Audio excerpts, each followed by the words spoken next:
I do not feel obliged to believe that the same God who has endowed us with senses, reason, and intellect had intended us to forego their use and by some other means to give us knowledge which we can attain by them. All truths are easy to understand once they are discovered. The point is to discover them. Measure what is measurable, and make measurable what is not so.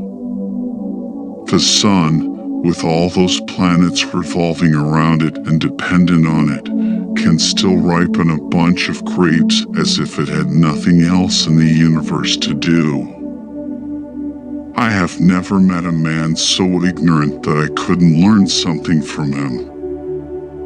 I give infinite thanks to God, who has been pleased to make me the first observer of marvelous things.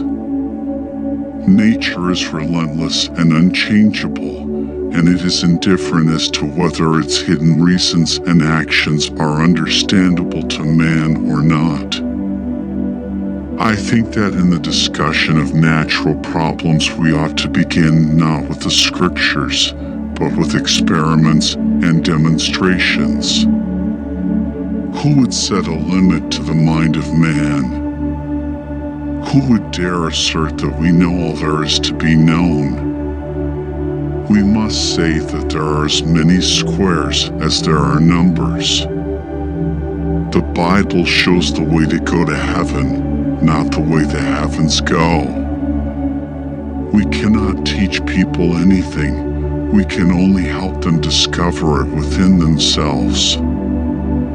If I were again beginning my studies, I would follow the advice of Plato and start with mathematics.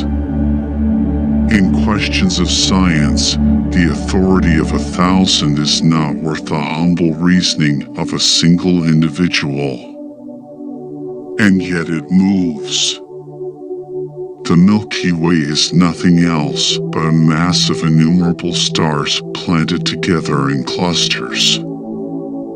Philosophy is written in this grand book, the universe, which stands continually open to our gaze.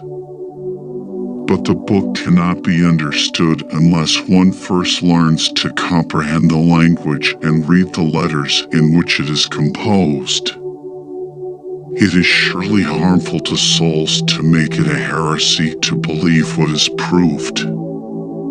The nature of the human mind is such that unless it is stimulated by images of things acting upon it from without, all remembrance of them passes easily away.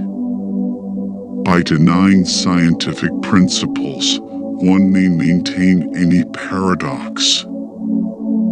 Facts which at first seem improbable will, even on scant explanation, drop the cloak which has hidden them and stand forth in naked and simple beauty. It vexes me when they would constrain science by the authority of the scriptures, and yet do not consider themselves bound to answer reason and experiment. Where the senses fail us, reason must step in.